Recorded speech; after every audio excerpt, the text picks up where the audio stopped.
Olá pessoal, seja bem-vindo a mais um vídeo sobre Python aqui no canal Multiple Code. No vídeo anterior nós vimos estrutura condicional na linguagem Python, uma forma como eu consigo criar um programa um pouco mais útil e que aqueles que a gente havia tratado em vídeos anteriores. E no vídeo de hoje eu estou trazendo aqui alguns exemplos que agora é possível a gente criar a partir dos comandos que nós aprendemos até o momento, né? Então, dividi esse programa em 4 partes para que nós consigamos desenvolvê-lo etapa por etapa, tentando relembrar os conceitos que nós vimos até o momento. Esses comandos eles vão ser criados dentro do programa.py que nós criamos e executados a partir daqui do terminal, tá bom? Então, já que eu estou utilizando o terminal, a interação entre o usuário e o programa ocorrerá por meio de linha de comandos. Ou seja, o programa vai solicitar algo ao usuário por meio do terminal e o usuário vai informar algo por meio do terminal também. E eventualmente, o programa vai informar alguma coisa para o usuário por meio do terminal. No primeiro item, nós podemos observar o que é que o programa deseja, aliás, o que é que se deseja que o programa faça. Criar um programa que lê 3 valores inteiros do usuário. Isso aqui é importante, tá bom? A gente entender que esses valores vêm do usuário, o programa vai receber do usuário. Por que é que eu destaquei do usuário? Porque se não tivesse do usuário destacado, eu poderia assumir que eu estaria utilizando a entrada de dados a partir de qualquer outra fonte, por exemplo, de um arquivo. Então poderia estar fazendo a leitura de um arquivo em vez da utilização do usuário nesse programa. Ou poderia estar recebendo valores de entrada também de um outro programa, né? Tudo isso é possível. Então eu coloquei aqui do usuário para que fique claro que o usuário é quem vai informar esses valores, essas informações através do teclado por meio do terminal. Ler 3 valores inteiros, atribuir esses valores a 3 variáveis. Então esse primeiro item vai envolver conceitos que nós vimos lá nos primeiros vídeos, que trata da criação de variáveis e inicialização ou atribuição de valores a essas variáveis. Antes de continuar, deixa eu só comentar a respeito desse texto que tem aqui, que foi introduzido no programa como formato de comentário. E o comentário de múltiplas linhas eu faço através da inserção de 3 aspas no começo e 3 aspas no fim. Podem ser aspas simples ou aspas duplas, desde que sejam 3 aspas simples ou 3 aspas duplas no começo e no fim do comentário.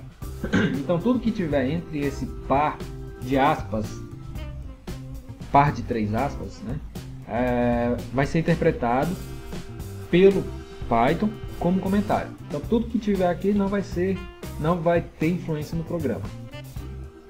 Então, já que eu preciso criar 3 variáveis, eu vou fazer isso diretamente através desse comando. Aliás, antes de começar a fazer a atribuição, vamos discutir aqui a respeito da entrada de dados no Python. A entrada de dados é feita através do comando how input. Trata-se de uma função que solicita dados do usuário por meio do terminal, né? Por meio da entrada padrão que foi definida para esse ambiente, tá bom? A entrada padrão desse ambiente é o teclado e a saída padrão é o monitor. Então, quando eu utilizar how input, vai ser solicitado a entrada do usuário por meio do terminal, tá bom? Então o usuário vai digitar algo no teclado e essas informações vão entrar no programa, vão fazer parte do programa. E a função howInput recebe como argumento uma string que define o texto que será exibido para o usuário. Então eu poderia colocar aqui, por exemplo, a seguinte mensagem: digite o primeiro valor. Digite o primeiro valor. Ctrl S, salvei o programa. E agora, se eu pedir para executar esse programa, ele vai tentar executar essa primeira linha. Olha aí, digite o primeiro valor. Então, enquanto o usuário não digitar um valor e pressionar Enter, o programa não avança, tá bom? Então vou colocar aqui um valor qualquer, pressionar Enter. Pronto, o programa foi finalizado. Eu poderia ter colocado um espaço aqui, né? Ponto, dois pontos, espaço, para ficar melhor apresentado ao usuário. Então agora eu tenho dois pontos e tenho um espaço, fica melhor de entender, tá bom? Valor 10, formei para o programa e esse valor foi retornado pela função, só que não foi para lugar nenhum, ficou perdido no espaço aqui, como se estivesse flutuando no espaço e ninguém consegue encontrar esse valor. Para que eu utilize ele, eu preciso fazer com que o valor seja passado para alguma variável. Então a forma como eu faço isso é através de uma atribuição direta como essa. A recebe ao input, digite o primeiro valor. Então no momento em que o usuário digitar o valor, pressionar Enter, o resultado dessa função, o retorno dessa função, vai ser atribuído à variável A. Então a partir desse instante, A vai conter o valor que foi digitado pelo usuário. O comando de saída é o print. Então se eu fizer print A, ele vai mostrar o valor que pertence à variável A. Então vamos executar novamente aqui o programa. Ele está solicitando o primeiro valor, vou colocar aqui 20. Em seguida ele vai imprimir 20. Olha aqui, ó. Imprimiu 20. Se eu executar novamente e colocar um texto qualquer, ele também vai imprimir esse texto qualquer. Por que isso acontece? A entrada de dados através do raw input, ele recebe um valor digitado pelo usuário e retorna para uma variável uma string.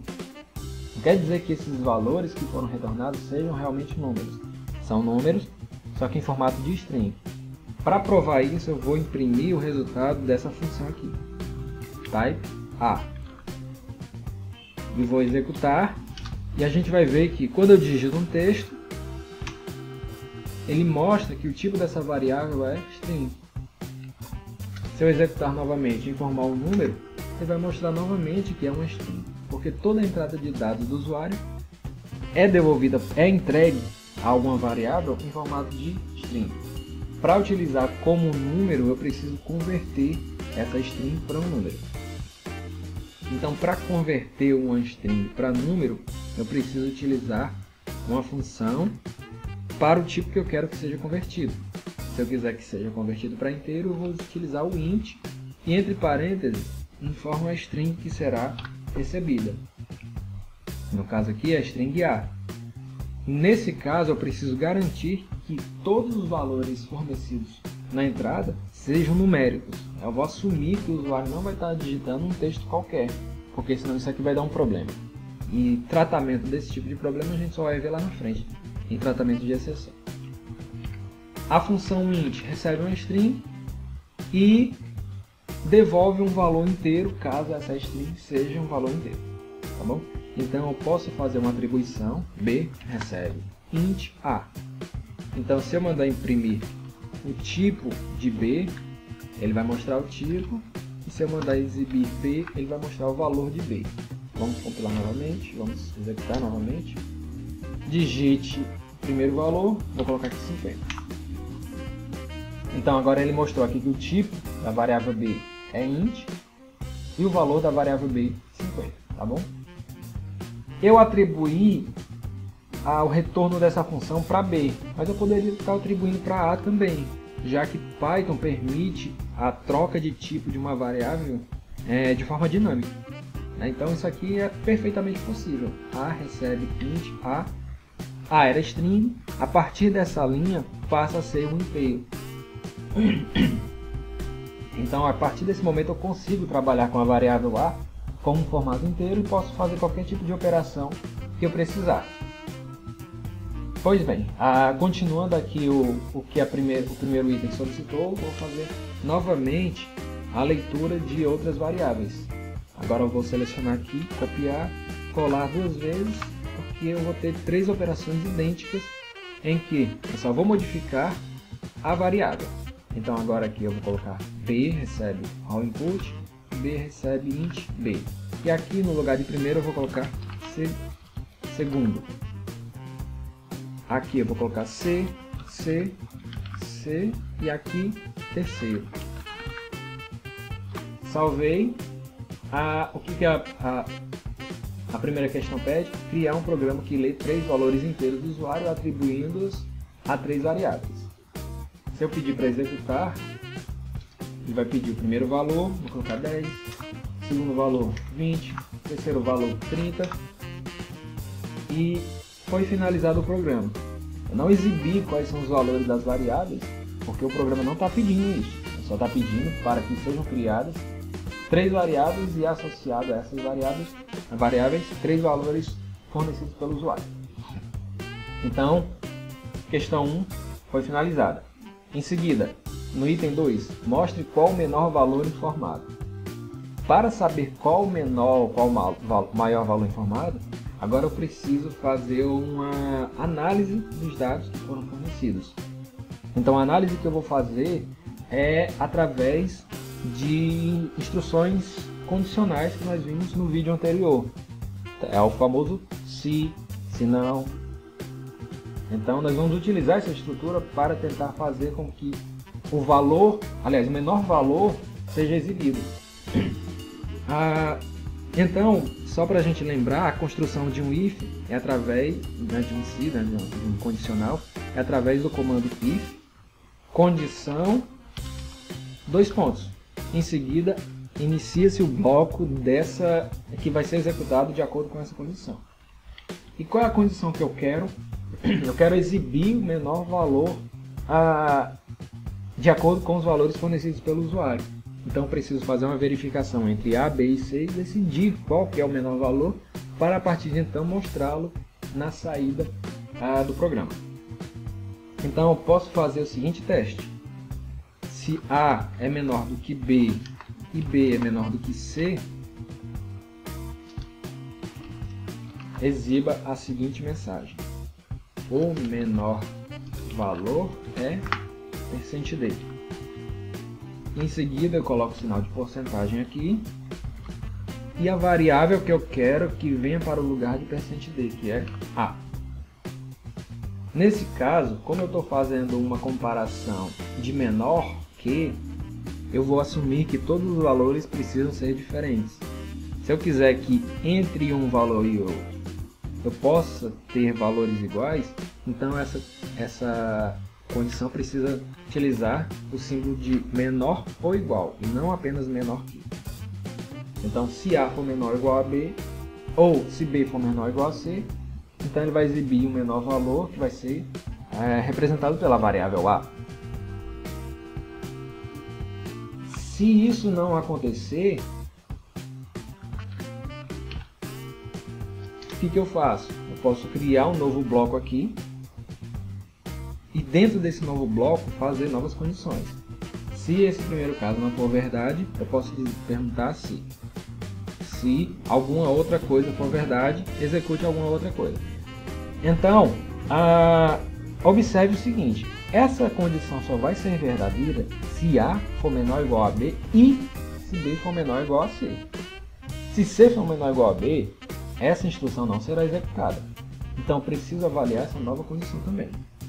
Então eu vou colocar se A menor ou igual a C e C menor ou igual a B, o que eu faço? Imprimo isso aqui novamente. Ok? Então a partir desse momento, independente dos valores de B e C, se A for menor do que B ou menor do que C, ele sempre vai mostrar que A é o menor valor. Ele sempre vai identificar qual é o menor valor. Se o A for o menor valor, é lógico. Se B ou C for o menor valor, até então eu não consigo identificar. Então se eu executar o programa e colocar aqui 10 para A, 30 para B, 50 para C, vai mostrar que o menor valor é 10. Agora, se eu colocar que o menor valor estaria na variável C, até esse momento ele não conseguiria identificar porque não foi feito o tratamento adequado. Ok, então a partir daqui eu consegui identificar quando é que o A é o menor. Agora eu vou fazer a mesma coisa para o B e para o C. Quando é que o P vai ser menor? Eu vou colocar aqui um else e vou criar uma nova condição. Se em vez de A, agora eu vou utilizar B. Se B for menor ou igual a A, e A for menor igual a C, faça print o menor valor é crescente D, aí eu coloco aqui o sinal de porcentagem e o valor B, a variável B. Se não, eu preciso verificar se B é menor ou igual a C e C é menor ou igual a A. Se isso for verdade, mostre também esse mesmo valor. Agora eu consigo identificar quando A é menor ou quando B é menor. E para avaliar o C, eu vou fazer a mesma coisa. Se C é menor ou igual a A e A for menor ou igual a B, mostre. Deixa eu ampliar aqui para ficar melhor da gente ver. O menor valor é C. Se não, aí eu vou avaliar novamente se C é menor ou igual a B e B é menor ou igual a A. Então, nesse caso, C vai ser o menor valor. Salvei, agora eu vou executar meu programa. Agora eu vou colocar 10, 20, 30 para A, B e C, respectivamente. E vai conseguir identificar que o menor valor é 10. Se eu executar novamente e colocar 20, 10, 30, o menor valor é 10. O menor valor agora é o B. E se eu fizer 30, 20, opa, deixa eu executar o programa. 30, 20 e 10. Novamente o menor valor é 10, só que agora ele está em C. Então o programa consegue avaliar, independente de qual variável o menor valor se encontra, o programa consegue identificá-lo. Então, dessa forma, o item 2 foi finalizado. Partir para o item 3 é fazer a mesma coisa, só que agora de uma forma diferente. Em vez de utilizar sinal de menor ou igual, eu vou fazer a mesma coisa, só que vou colocar aqui maior ou igual. Bom, então maior ou igual, assim para todas as condições que eu criei. Aí com isso eu vou ter o mesmo comportamento do item anterior, só que em vez de avaliar o menor, eu vou estar avaliando o maior. Aqui no editor que eu estou utilizando, no Atom, e também lá no Sublime tem o mesmo comportamento, eu posso selecionar um texto que eu quero, e quando eu pressiono Ctrl D, o programa procura qual a próxima ocorrência dessa mesma sequência de caracteres e também faz a seleção dessa sequência. Então, como eu tenho aqui várias sequências iguais e quero modificá-las da mesma forma, basta que eu faça Ctrl D, ele vai selecionando as próximas ocorrências até a última. Para que eu faço isso? Para modificar tudo simultaneamente. Veja bem, em vez de menor, eu vou colocar o sinal de maior, ele modifica em todas as linhas ao mesmo tempo. Ctrl S, e agora eu vou executar novamente o programa, e a gente vai informar 10, 20, 30, ele mostra aqui, o programa mostra que o menor valor é 10 e que o maior valor é 30. Agora eu vou modificar a ordem, vou colocar 20, 10, 30. O menor é 10 e o maior é 30. Se eu colocar 30, 20, 10, da mesma forma. Se eu colocar 10, 50, 5, vai mostrar aqui que o menor valor é 5 e que o maior valor é 50. Então, está funcionando perfeitamente segundo o que o programa está pedindo, né? Segundo o que o enunciado está pedindo. Pediu para mostrar o menor, pediu para mostrar o maior. Então a lógica foi criada, está correta, então por isso o programa está funcionando de forma adequada.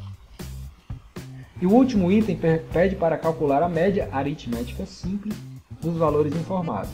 O que é a média aritmética simples? É a média. Pego todos os valores, somo e o resultado divido pela quantidade de valores. Então, já que eu estou trabalhando com 3 números, eu vou somar A com B e com C e dividir por 3 o resultado.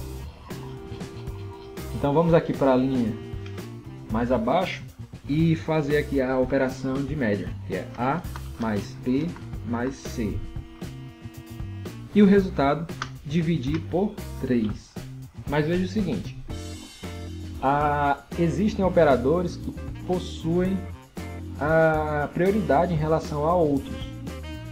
Por exemplo, se eu tiver o mais, o sinal de mais, a soma e a multiplicação na mesma operação, da mesma forma como acontece na matemática, a multiplicação ocorreria primeiro e depois a soma ocorreria primeiro, sempre obedecendo a ordem da esquerda para a direita. E a divisão é uma multiplicação também, só que por valor fracionado, tá bom? Então aqui eu tenho a divisão que tem prioridade sobre a soma. Então nessa operação o interpretador vai olhar da esquerda para a direita e vai encontrar essa operação e primeiro vai fazer a divisão de C por 3. O resultado vai ser somado a A mais B e depois o resultado disso mais o resultado disso. Esse que vai ocorrer se a construção ficar dessa forma. Para que eu consiga fazer com que a operação aconteça primeiro na soma entre os três elementos, entre A, B e C, e somente depois ocorra a divisão, eu preciso envolver esses elementos aqui com parênteses. Agora sim, o interpretador vai primeiro calcular o que existe entre parênteses, o resultado será feito, será utilizado para a divisão posterior. Então, A mais B mais C, resultado dividido por 3 vai ser a média. Agora, é preciso observar uma seguinte característica da maioria das linguagens de programação que existem. Quando eu faço uma divisão entre valores inteiros, o que vai acontecer? Deixa eu abrir aqui um outro terminal para a gente tentar entender o que acontece.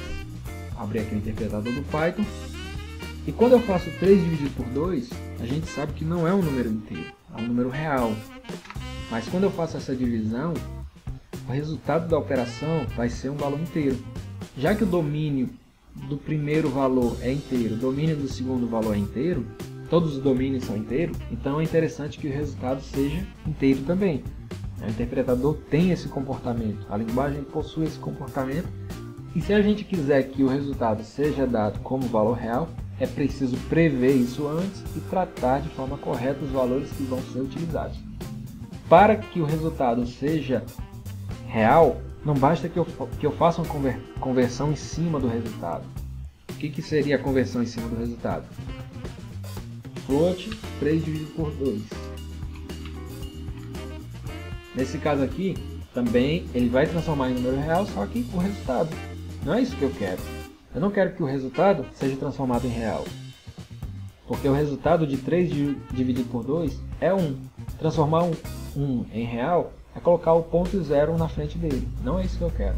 Eu quero que o resultado da divisão seja real. Então, antes de fazer a divisão, eu preciso que pelo menos um dos valores seja real. Então, se eu fizer 3 dividido por 2.0, aí sim, eu tenho um inteiro dividido por um número real, vai prevalecer o domínio que possui uma maior representatividade nessa divisão, então a divisão, o resultado vai ser o mesmo tipo de 2.0. 3 dividido por 2.0 vai ser 1.5. Ou eu poderia fazer com que o elemento de cima fosse real. 3.0 dividido por 2 igual a 1.5. Ou os dois, dá no mesmo. Então, se eu olhar para cá, ou eu converto o resultado de cima para real, ou eu converto o valor de baixo para real. Para mim, é muito mais fácil eu colocar aqui 1.0 na frente de 3 e transformá-lo em real, do que fazer uma conversão entre os valores da parte de cima da divisão, lado esquerdo da divisão. Então, a partir daqui eu tenho o resultado da média desses valores, e essa média precisa ser exibida. Calcular a média aritmética simples dos valores informados. Aliás, o programa não está pedindo para exibir esse valor, está pedindo apenas para calcular a média. Aqui o programa já está resolvido, ele já está calculando. Só que observe que isso aqui é uma informação inútil.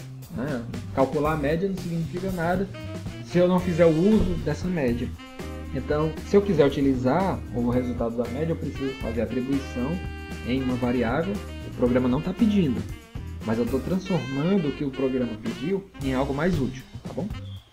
Posso criar a variável média. Média recebe a soma dividido por 3. Em seguida, eu posso exibir o valor da média e eu vou ter no meu programa esse resultado. Por que eu estou fazendo com números reais? Porque nem sempre a média aritmética de alguns valores vai ser um valor inteiro. Se eu tiver a média entre 7 e 7.000, por exemplo, eu vou ter um valor quebrado. Se eu tiver a média entre 7 e 8, eu vou ter um valor quebrado. Eu não vou ter um valor inteiro. Então é preciso entender que nós precisamos tratar de valores reais. Posso fechar aqui. E agora eu vou pedir para executar o programa. Digite o primeiro valor. Vou colocar aqui 7. Segundo valor 8. Terceiro valor 9. Claro que a média desses valores vai ser um valor inteiro, né? 7 mais 8 mais 9 vai ser o valor médio, vai ser igual a 8, tá bom? O menor valor é 7, o maior valor é 9 e a média vai ser 8. Agora, se eu tivesse os seguintes valores, 7, 8 e 10, agora eu vou ter um valor quebrado. 7 é o valor mínimo, 10 é o valor máximo e 8,33333 é o valor médio desses 3 itens informados. Pode ser que eu não precise utilizar tantas casas decimais assim, eu quero utilizar apenas 2. Para fazer isso eu venho aqui e em vez de exibir simplesmente a média, eu vou exibir aqui uma string. Vou colocar aqui o %f e fazer com que média substitua o %f. Se eu fizer somente isso, o comportamento vai ser o mesmo do anterior. 7, 8 e 10 vai mostrar ainda com várias casas decimais. Para limitar a quantidade de casas decimais, eu vou colocar aqui um ponto e a quantidade de casas que eu quero. Vou colocar um 2, vai mostrar apenas com 2 casas decimais. Vai efetuar o arredondamento que for preciso. 7, 8, 10. Agora utilizando essa formatação, eu vou ter apenas 2 casas decimais. 8.33. Feito isso, a gente resolveu os 4 itens que a questão pedia com um incremento, né, para que esse 4º item se torne útil para o meu programa, né, colocando para exibir o valor, e com isso eu concluo essa tarefa. E assim eu encerro o vídeo de hoje, e nos próximos vídeos nós vamos ver mais implementações de Python, mais uma nova estrutura, novas estruturas, para que seja possível criar programas mais interessantes. No próximo vídeo nós vamos trabalhar com estruturas de repetição. E a partir dessas estruturas, juntamente com os ifs e com os comandos que nós já conhecemos, com os tipos que já conhecemos, é possível fazer programas mais interessantes em Python, tá bom? Então nos vemos no próximo vídeo. Se você tiver gostado, clique em gostei. Peço também que você compartilhe com seus amigos no Facebook ou no Twitter esse vídeo para que a gente consiga alcançar mais pessoas e permitir que eu consiga produzir mais e atrás de maior qualidade para vocês, tá bom? Grande abraço, até o próximo vídeo.